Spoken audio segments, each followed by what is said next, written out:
Hey, true believers. Chris Mack coming at you yet again with a fancy weekend figure review. Today we are going over the Toybiz Marvel Legends Phoenix Series 6. And she is superposable, 44 points of articulation. And first, before we get into this, I want to give a shout out to my buddy Tomas. We are both part of a group called Legendary Collectors. He was doing an online auction, saw this, and him and I started chatting, and he is one cool cat. Thank you, brother, for hooking me up with this figure. I am one happy camper. So as you can see here, this is one of those older figures. You're not going to be able to find them at like Big Bad Toy Store, excuse me, or Dorkside Toys or any of those other places that do the more modern toys. So with this, I would highly suggest, first and foremost, as always, check with your local comic shop to see if they have any of these older figures in. If not, then you will have to do the secondary market, which is kind of a sad panda. Or check out Legendary Collectors on Facebook and see if they have anything fancy like this on auction. Haha, you're welcome, Tomas. So anyway, as you can see, Jean comes with some cool accessories, which we'll get to here in a second. I love, as you can kind of see here, that it comes with the reprint of Uncanny X-Men 101, which is the first appearance of the Phoenix by Chris Claremont, which I may be doing a comic review on. We'll see. Anyway, flip it around to this side, and you just see plastics. It's one of those blister packs. Come to the back, get my light out of the way, and it says Marvel Legends, has a read-up. I'll get a close-up for you. Here, and then they have the figures from this way, which I'll also get a close-up so you can check it out. And I love these little side panels. That is so fancy. You flip it around this way, more of the plastic Jean trapped in there. Help me. And then you come around here, top plastic, bottom plastic. Who cares?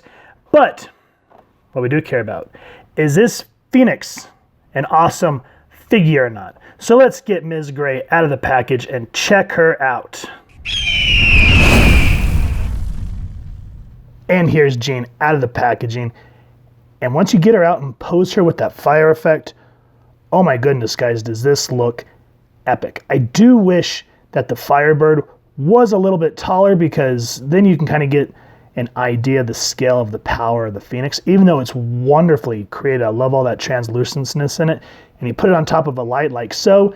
I need to get a more powerful one at the moment, but just for the idea that this looks great. But see, if they would have made this just a little bit bigger, then that just would look really great in terms of scale, where it looks like Jean would actually be consumed in it instead of towering over it. But I'm sure it was a budget issue. So, c'est la vie.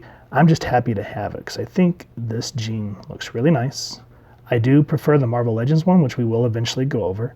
But just for the moment, I wanted to enjoy seeing Jean with her Phoenix fire. And, just thinking back to that Chris Claremont number 101, where she's bursting out of the fire and she goes, "Hear me, X-Men." I'm no longer the woman you know. Oh, for now, I am Phoenix, or however it goes. Feel free to make fun of me down in the comments as I try to be epic. But now that we've had a moment to kind of gush and get a full look at this figure, let's get Jean off the stand and get a closer look at her. Backstory on Jean Grey. Her first appearance is X-Men number 1 from September 1963. But the look that we have here is from the Phoenix Saga, before it became the Dark Phoenix. And her appearance of this is X-Men number 101 from October 1976. I can't remember everything that leads up to it in X-Men 100. I just know it has to do with space. They're trying to get off a space station, and the autopilot on the shuttle has kaput, and the radiation will get into the ship. I think the radiation panels just got destroyed or something like that. So the X-Men get put in a radiation-proof room. Jean says that she'll manually pilot the ship and hope that her TK powers will protect her. The X-Men go begrudgingly. Jean has to subdue Cyclops because he won't tolerate it, because this is the woman he loves. And that's kind of how 100 leaves off. Now in 101, the spaceship crashes into the Jamaican Bay River or something like that. All the X-Men bob up out of the water, showing that they survived, but where's Jean? She flies out of the water and says, "Hear me, X-Men. I am no longer the woman you knew. I am now Phoenix." And this wasn't the costume she was wearing in space, obviously. She makes these clothes out of nothing with her new Phoenix powers. And that's how we're introduced to this Phoenix look. I did a review on the comic, so I'll make sure to leave a card up above where you guys can click it at your convenience after you've watched this video. Now, the Dark Phoenix Saga kicks in, which I wish I had a version of it where this turns red. The Phoenix Force starts to drive her insane, and she kills a planet with that's inhabited by billions of life forms. And because of this, the Shi'ar Empire says that she has to be destroyed. Now the X-Men come to her aid and say that they'll fight for her, but Jean knows that she's responsible for her actions. And so what she does is she sacrifices herself because of those deaths. And that happened in X-Men number 137 from September of 1980. If you'd like me to go over the whole Dark Phoenix saga and the Phoenix saga leading up to the Dark Phoenix portion, let me know down in the comments below. I'll see what I can do for y'all. Now that's kind of the whole focus of this look. There's a whole lot of story with Jean, but that's kind of what we're focusing on here, is how she became Phoenix. Now, the accessory that she comes with that I really, really like is the Phoenix Flame. Let me back up so you guys can see it, because this thing is kind of big. And it's really beautifully done. I like all the transparent paint on it. You get these oranges and reds and yellows, and when you put that up against the light behind it, it illuminates very well. And you get a little peg, which you port Jean on there, and you get that really cool look. My only beef with this accessory is I wish it was taller so that the head's not covered by her head, obviously. It still needs to be a couple inches bigger, but still a really cool idea on Toybiz's part. I like that. Now, before we get into the figure, I do want to finish going over this. So this twists, so you can kind of put Jean in different positions. There's holes on the back here, and then the base where you can just kind of stand it. That's kind of neat. But then if you flip it back, now you have two peg holes to put it on a wall, which I think that's kind of a cool idea. It lets you be able to implement your, accessories. I totally spaced on the word there. So the Phoenix Forest Fire, that was a really cool idea on Toybiz's part, which really kind of kills me on the new Hasbro one with the Juggernaut Wave. They didn't give her something like this. That should have been a staple if you're going to do the Phoenix figure. Now, Jean herself, in terms of paint apps, the other accessory that she does come with in the box is a reprint of X-Men 101. So if you don't want to drop the money for an original copy, at least you'll have a reprint that way. So that was a really cool idea. I like that because, the club reading, very awesome idea. Now for the paint apps on Jean, one thing I do like about this version is I like the attention to details on the eyes. Those are really well done. You can see the green iris very well. Pupils very nicely defined. The eyes aren't googly eyes, which I hate when that happens, so very cool. Eyebrows, very simple lines. Doesn't look unnatural at all. I like the very nice, I guess you'd say flat paint tones to make, just because this is a female. So you don't want her to have a whole lot of rigid lines like you would on a man. And I like to give her just a little bit of blush there. Lipstick looks nice. Teeth looks nice. Very beautiful face. That's one thing about this character, this figure that I like, is just a very nice rendition. The hair is kind of interesting because her hair's always been more flat, but this bob kind of makes it look more like fire. So that was a really cool choice. Has, a little bit of yellow wash or dry brush, as I like to call it. The orange looks nice, even though her hair is more of a dark red. This worked, especially during this era. Of course, the black neck collar leading down into the uniform. Phoenix uniform, or the logo, looks nice on the chest. That green looks great. And I like that a lot of these newer figures, as we're older ones, don't focus on this, where you can actually see where the uniform ripples, where it's supposed to. I like this little Phoenix logo. It doesn't really have a Phoenix on there, but that's just a nice little addition that adds down here. Which this is soft plastic, as with the new one. It's cloth, so both of them are really cool. This is very pliable, so I like that. And it doesn't flap around like it would with cloth. So, both are going to have ups and downs, but I like that nonetheless. And it wraps around. I like how they make sure it shows it kind of starts sort of taut and then kind of loops around. That's kind of cool. The yellow on the gloves, very nice. Same thing with the boots. The paint here kind of looks faded, so it looks a little bit off on the character. As or if this was like Hasbro, they would have added that as like a bump, which would have been really nice. You know, it would have been attached to the thigh here. That would have been beautiful, but it is what it is. Now the feet, oh my God, I hate the feet so much. Look at them. Now, close your eyes, stop thinking about everything that we just said, and start thinking about Looney Tunes. Now open your eyes, look at it. Daffy Duck, ladies and gentlemen. Look at how tiny and flat those feet are. I cannot stand them. I'm glad with the Hasbro version, they kind of gave her more of a boot look. But yeah, those feet are so ugly. It kind of takes away from the aesthetic. Same thing here on the arms, where on the Hasbro ones, you know how the shoulder actually looks more like it's connected. These just look like, and then, you know, the butterfly joint, which we'll get into in a minute, but the way it doesn't attach, it looks like Dr. Mario pills or something on her arms. The arms look really kind of weak. I'm not a big fan of the arms or the feet. Oh God, they're just so bad. So bad. So bad. I'm not trying to bash it, but oh God, it looks horrible. It's like someone trying to draw, you know, the beginnings of a three-dimensional drawing of a character where they go, okay, here's the shoulders, going to do the circles, but they didn't finish rendering it. Oh, that's so bad. But you got to remember, this is an older figure, so they had to do with the technology they had at the time, as where Hasbro had time to expound upon that. But if you don't think about that and you just look at it this way, that looks like Phoenix. But then we get Dr. Mario Phoenix with the pills that go on the monsters. Same thing with the arms. I don't like the way the joints look here. They should have really made that look, I don't know, it's like she's got chicken arms, as Zim would say, or Gur, should I say. But other than the arms here and the feet, it's okay. I mean, the face and the hair right here, this looks like something you'd see from that time, which I believe it was Dave Cockrum that did the artwork. So get rid of the Dr. Mario thing here. Yeah, we got a cool looking figure right there. For the articulation, Jean is very well articulated.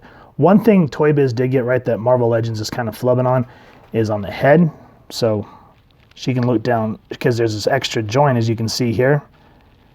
Look at how far down she can look. And then the same thing, even though she has all this hair, I'm glad they didn't put it directly on her back, because you can at least get her to look up, as where a lot of these Hasbro figures with that hair, you cannot get them to look up whatsoever, which is really frustrating, which I wish Hasbro would have taken a play. The only downfall is you can see the joint. That's kind of like, eh. And she's not on a joint, ball joint per se. Like she is, but she's not. So you can't really get the head rocking, and not really the head rocking like on the newer figures. But with her hair, nonetheless, look at that. You can actually twist it side to side like a natural human once you play with it a little bit. Yeah, the hair kind of gets in the way of clearance, but nonetheless, look at that. That's cool. Oh, the Dr. Mario arms. But her arms, she's on the butterfly joint here. So sometimes it can look a little unnatural. I don't know why they decided to put it right there instead of letting it go forward. But nonetheless, you can get the arms, even though it looks like she's going, eh, you can get them to go up that high. So that's okay. Dr. Mario pill arms. Look at that. The joke was so bad that the focus went out. The arms can spin 360. She does have the upper bicep swivel, which is good. And I can't believe this on an older figure. Double jointed elbows. So I wonder why Hasbro didn't look at this figure when they were doing their initial ones where it was just the single joint. It's like, come on, guys, you know that was possible, but whatever. And then she does have a cut at the glove, so you can spin it here 360, which is really cool. But you can't do it at the glove, which, either or. I'm glad that you can at least get some articulation there and then go up like that. Go down like that. And then with these Toybiz figures, this is kind of a love-hate relationship for me, because you know how some figures, their hands are stuck in certain poses? I'm glad that the hands here, there's a little joint, so you can get them open. It looks a little unnatural, but it's still cool because you can do that. And then you can push it sort of into a fist to make them hold stuff, which with like the Sabretooth, trying to have them hold that chain was kind of hard. So even though that's a cool option, it looks a little unnatural, but I'm glad that it's there. You know, anytime you have articulation, you know, jump on it, man, definitely. Now, the ab crunch can go down that much that way, and about that much that way. And even though you can see it and it's a little unnatural, I'm glad that with newer figures, they're figuring out that they can utilize this, but they're hiding it better. Now, downfall. Oh, no, I thought there wasn't, but there it is. She does twist here. I thought she didn't. Yay, I love being pleasantly surprised like that. That is cool. So she can twist there. Legs that far out. And here's kind of a trick. This is why with the Batman figures, why I hate this ball joint. This is where it comes from. Is you see how this looks? See where it's at? And now you have to try to hold that ball joint to try to line the leg up the way you want. That's frustrating. I hate it. I hate it. Because once you do that, you can get her to go a little bit better. That independent ball joint on the leg, I hate so much. Because it kind of does the same thing where you have to kind of play with it in order to get her legs to go out that high. Because you have to make sure that they're lined up correctly. So, that's another thing that's really frustrating. And then, of course, she has the upper thigh cut, which I'm glad that this figure has that. And then I wish McFarlane would take a play from this book, because look, boot cut, thigh cut, more options there. Just stop at the ball joints. Those things are frustrating. And then again, double jointed knees. So awesome.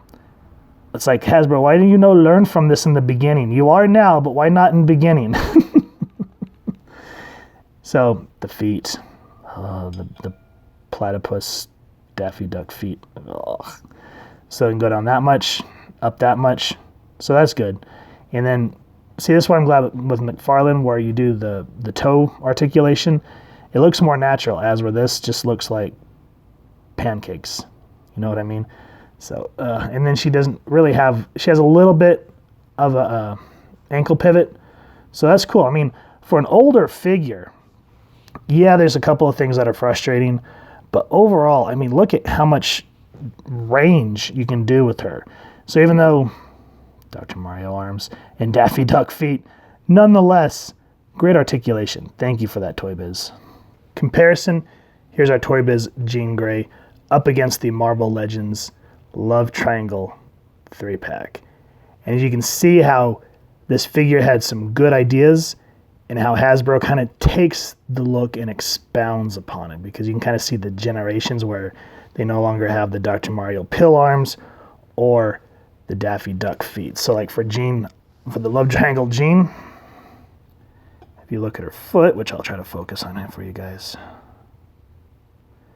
see how it looks more like a boot or even like a footy type thing, but that looks more natural. And then the hair, you know, these are very well rendered. I mean, the old Toybiz one definitely has stuff to love, but this is why I like Hasbro's, because they took it and they just really amped it up to 11, you know what I mean? To quote Spinal Tap, ours go up to 11. And I'm sure that's what Hasbro thinks. They're like, our figures go up to 11. But nonetheless, for what it is, for its time, a very well, beautiful figure. And then what I really like, and I think Hasbro really paid attention to this, scaling. So see how Logan's always supposed to have, why everyone calls him a runt. He's kind of the shorter one, which I really love this figure, because I like that you actually get the mask looking like he's pulling it off, which we will go over the love triangle in the near future. But I thought this would be a great way to kind of show this Jean against the two men in her life that she loves, and how this figure, from I don't remember how long ago it was, scales with these newer generation figures so well. I mean, these two are almost the same size, which is around 6 inches. Scott Tower's a little bit more. I think that's probably about 6.5, and Logan's probably somewhere floating in the 5.5, because again, he's the runt, he's the shorter one. But he's scrappy, and that's why we love Logan. So yeah, beautiful figures, guys. And again, even if she was a little bit shorter, a little bit taller, either if you're going to do photography or put them on a shelf, if you mess with the depth of field, see, if you mess with the depth of field, you're always going to kind of get a nice balance. So if you keep that in mind when you're doing posing, you're going to be all right. And if you have these figures, they're going to look absolutely beautiful next to each other. Given that this is an older figure, I can kind of forgive some of the choices that they did for her. But yeah, the Marvel Legends Juggernaut, was it Juggernaut? Yeah, Juggernaut series Build-A-Figure wave from Hasbro blows this one out of the water. But in terms of what they released back in the day, you could see that they were trying to get as much articulation as they could. I love the way they did the hair. The head, actually, this was a surprise for me on this one, is the head, how you can actually articulate it somewhat pretty good. You know what I mean? But some of the things that kind of kill me are aesthetics. So for example, the feet, as we were looking over, were articulated, but look at how flat they are. They got that Daffy Duck look to them, or, just some sort of Looney Tunes character. And then she's got like the chicken arms, as Gur would say, but like, he's got chicken legs. So yeah, those are probably the two things on this figure that are very off-putting for me, are the arms and the legs, because when you start to look at them up close, as we saw, they're just very noodly. And then the feet are so flat. Seriously, Daffy Duck feet, it kills me. But the face sculpt, beautiful. The design, gorgeous. And I like how on the Legends one, that one's cloth, as where this one's more like a fine, like loose plastic, and that's okay.